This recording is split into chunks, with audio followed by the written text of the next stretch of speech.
직장인들이 뭐 매일같이 직업병에 시달린다면 우리 아이들은요, 이 명절 때마다 어머니한테 시달리죠? 네, 무슨 얘기인지 맞습니다. 알아요? 네, 예. 알아요. 저 정말 쌓인 게 굉장히 많은데요. 명절 때만 되면은요, 정말 많은 용돈들을 받게 되잖아요. 그래요. 근데 부모님들이 꼭 그걸 가져가셔서 그러게 달라고 말입니다. 그렇게들 많이 얘기를 하세요. 그러면서 네. 멘트는 어쩌면 그렇게 엄마가 가지고 있다가 나중에 돌려줄게. 네. 하지만 아직까지 언제? 33년 동안 돌려받은 적이 한 번도 없는 것 맞아요. 같습니다. 아, 정말 너무 속상해. 갑자기 이야기가 나오니까 집에 들어가고 싶지 않아요. 네. 그래요. 원장님, 원장님은 자녀분들 용돈을 어떻게 관리하세요? 우리 아이들은 이렇게 많이 돈을 달라고는 안 합니다. 지들이 알아서 어디서 훔치는지. 설마요. 아, 농담을 또 예. 재밌게 하시려고 아이까지 이렇게 또 좋습니다. 자, 오늘은 그럼 어떤 효과적인 방법으로 용돈 네. 관리를 할 수 있을지 함께 이야기를 나눠보도록 할 텐데요. 자, 어떻게 관리를 해야 될지 양수경 팀장님께서 좋은 팁을 준비해 오셨다고 하죠. 네. 네, 말씀대로 추석이 코앞에 다가왔죠. 네. 그래서 아이들한테 정말 그 적지 않은 그런 용돈의 기회가 주어지는 그런 날이 다가오고 있어요. 맞습니다. 네. 예. 그럴 때 아이들의 그런 어떤 무작위 자금을 사용할 수 있는 그런 부분에 돈 관리할 수 있는 방법을 알려주는 그런 단계로 제가 준비해봤습니다. 아, 그래요. 그렇군요. 좋습니다. 이게 왜 굉장히 중요하냐면요. 만일 저희 어머님이 나중에 돌려줄게 해서 정말 돌려주셨다면 정말 몇백만 원이 되는 돈일 거란 말이에요. 그렇죠. 때문에 자녀 용돈 관리법 처음부터 잘 관리를 해야 될 것 같은데 아이들에게 과연 어디서부터 어떻게 시작을 해야 될까요? 예.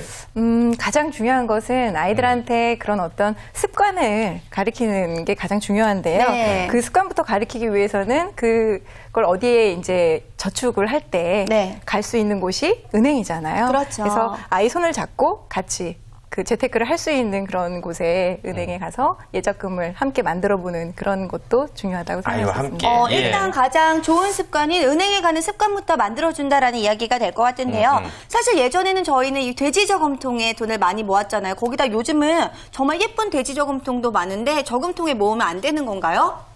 사실 이제 모은다는 개념은 참 좋은 거예요. 네. 하지만 아이한테 이제 재테크에 대한 어떤 관리, 또 저축에 대한 개념에 있어서 예금을 하면 거기에 대한 이제 금리 개념, 금리를 알려주는 거죠. 그게 중요한 내용일 수 그렇군요. 있어요. 네. 사실 우리들은 뭐 이자라는 게 당연한 개념이지만 아이들에게는 어떻게 보면 정말 공짜로 더 돈이 생겨? 이러면서 신세계가 될 수가 있단 말이에요. 네, 그렇죠. 예. 자, 말씀을 듣고 보니까 아무래도 충분히 그럴 수 있는 부분이고 아이들 입장에서는 꼭 배워야 될 그런 부분인 네. 것 같은데 저희들 중에서 자녀를 두고 계신 분이 아무래도 한진호 원장님밖에 없으니까 물어봐야 될 것 같은데 아이의 미래 자금 어떻게 준비를 하고 계시나요? 아까 그 농담처럼 말씀드렸지만 저희 그 중3짜리 아이도 자유 입금식, 적립식 적금을 들어놨어요. 그래서 용돈이 생길 때마다 적금을 하는데 이 아이가 실망한 거는 마음대로 넣긴 하는데 뺄 수가 없거든요. 그래서 자유 입출금식 통장도 만들어 놓고 이 아이가 뭘 비싼 운동화를 살 때 자기 돈 절반, 엄마 아빠 돈 절반에서 이렇게 뭐 사는데 이용하고 있고요. 또 아이들 앞으로 보험을 들어놨어요. 이제 네. 상해보험인데 얘들이 성인이 되도록 이 지금 계약을 유지할 수 있는 그런 상품이 있고 네. 제가 듣기로는 10년에 1,500만 원씩 그 증여세 없이 줄 수가 있으니까 성인이 될 때까지 두 번의 기회가 있죠. 그거를 이제 그 어떤 블루칩 같은 증권으로 증여를 한다든지 이런 방법들을 좀 생각만 하고 있습니다.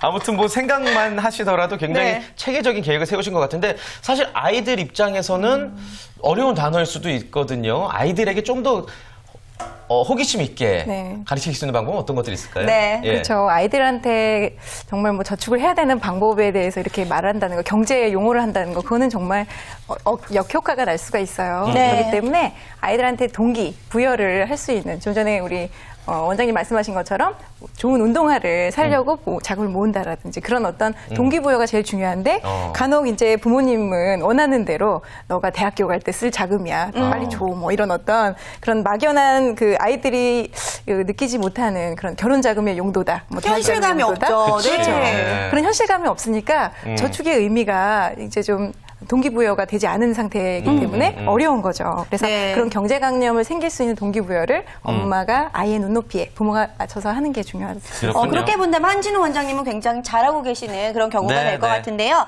자, 아무래도 아이에게 동기부여도 할 겸 은행에 가서 좀 예쁜 통장을 만들어주는 것도 굉장히 좋은데 혹시 어린이들을 위한 특판 상품 나와 있는 게 있을까요? 예쁜 것들 좀 있나요? 네. 네, 정말 물론 있습니다. 예. 너무 예쁘고 캐릭터를 많이 소화해낸 그런 통장들이 많은데 예를 들어 뭐 우리은행 같은 경우에 우리 토마스 정기적금이라고 있어요. 그건 1년마다 재해치되는 방식으로 5년까지 연장 납입이 가능한 상품이에요. 그래서 특징이라면 어린이 전용 건강관리 서비스가 있다는 부분이고요. 오. 네, 또 어린이가 너무 커갖고 토마스가 싫어지면 어떡하죠? 네, 그리고 신한은행에서도 용돈 기입장을 그 체크카드로 대신하는 그런 부분이 오. 있는데 네. 텐즈 플러스 체크카드가 그 내용이에요. 신한은행에서, 네. 예. 만 14세부터 만 18세까지 가입이 가능한데요. 티머니 교통카드 기능도 있고 체크카드를 더불어서 텐즈 플러스 통장에 가입하면 신한은행 현금 인출기에서 수수료까지 면제받을 수가 있습니다. 아, 그렇군요. 네. 아무튼 은행별로 이렇게 어린이들을 위한 특화된 상품이 있습니다. 이들이 이제 커서 큰 고객이 되라는 의미에서 만들었을 수도 있겠는데 네. 그나저나 저 같은 경우는 어릴 때 하도 저축을 안 하니까 아버지가 얘가 목돈을 처음부터 잘 못 만들어서 그렇구나 하고 10만 원을 넣어주시고 거기서부터 불려봐 했거든요. 그러면 네. 저는 10만 원? 오예! 뺏어 쓰고 그랬는데 네. 그 아이들은 이렇게 다 써버린단 말이에요. 맞아요. 모으기도 전에. 어떤 것들, 어떻게 지도를 하면 좋을까요? 말씀하시는 것처럼 정말 모으는 것도 중요하지만 일단 소비를 하는 그런 방법에 대해서도 예. 중요하게 생각이 드는데요. 요즘 초등학생들이 그 체크카드를 이용해서 심심치 않게 사용하는 걸 볼 수 있었어요. 네네. 근데 체크카드는 초등학생에는 맞지 않습니다. 오히려 현금을 주면서 그 현금에 대한 어떤 사용처를 용돈 기입장을 통해서 엄마가 가계부 쓸 때 우리 아이는 용돈 기입장 쓸 수 있는 어떤 그런 부분이 좋고요. 좀 전에 말씀드린 체크카드 같은 그런 빚의 개념이잖아요. 어떻게 네. 보면 그렇죠, 넣어놓고 일종의. 사용할 수 있는 네. 그런 개념이 없기 때문에 초등학생들은 마법의 카드다, 마법의 통장이다 이렇게 생각해서 펑펑 쓸 수 있는 개념을 만들 수가 있어요. 네. 그래서 체크카드는 중학생 한 중학생 이상의 만 14세 이상이잖아요. 네. 그래서 중학생 이상이 사용할 수 있는 그런 부분으로 추천을 해드리고 싶습니다. 아, 그렇군요. 그렇군요. 그렇다면은 초등학생의 경우에는 체크카드보다는 아무래도 현금을 사용하는 게 훨씬 좋다는 그래요. 점 여러분도 기억해 두시는 게 좋을 것 같습니다. 자, 아무튼 뭐 네. 자녀별로 연령별로 또 용돈을 관리하는 법이라든지 용돈을 쓰는 법이 다 다른 것 같습니다. 이런 부분에 대해서도 좀 어떤 꾸준한 교육이 필요할 것 같은데요. 네. 좀 효과적인 방법이 없을까요? 최근에 이제 정부 기관이나 은행권에서 어린이를 대상으로 한 경제 교실이나 경제 캠프가 이렇게 개최하고 있어요.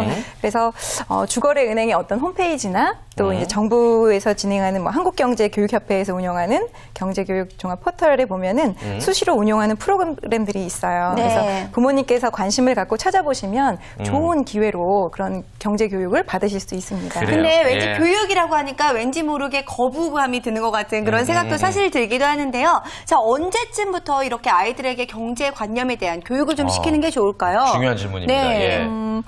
뭐 일반적으로 아이들이 본인의 어떤 그 물건들을 이렇게 소유하고 어떤 그런 인식이 생기는 나이가 6살이라고 해요. 아, 네. 그래서 무조건 아이들한테 이렇게 해주기보다는 아이들의 장난감이 어떻게 보면 하나의 돈에 대한 어떤 대상이라 그렇죠. 생각하시고 네. 아이들의 어떤 물건과 간식을 이렇게 교환하는 어떤 그런 인식을 어렸을 때부터 이제 세워주면서 장난감에 붙어진 예를 들어 뭐 메이드 인 차이나다. 네. 이거는 중국에서 만들어진 제품인데 이러면서 경제에 대한 어떤 자연스러운 그런 관념을 이렇게 인식을 시켜주는 것도 좋은 경제교육법이에요. 네. 그리고 전문가들의 의견들을 이렇게 들어보면은 보통 이제 초등학교 3학년 정도 되면 네.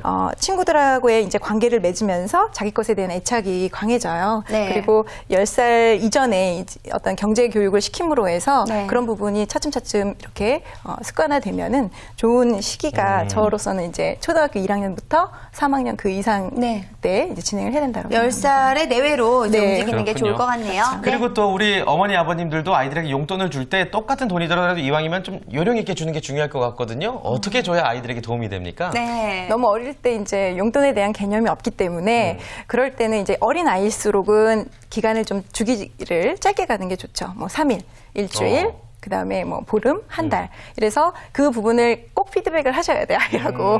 네, 어떻게 사용했고 그런 부분을. 그래서 용돈 기입장을 쓰시란 말씀이 아무래도 아이들이 첫 경제 교육이라는 부분에 가장 빠른 수단이 될 수 있어서요. 그렇죠. 그런 부분에 이렇게 늘려가는 거, 금액도 늘려가는 게 중요한데 네. 아이한테 저는 그래요.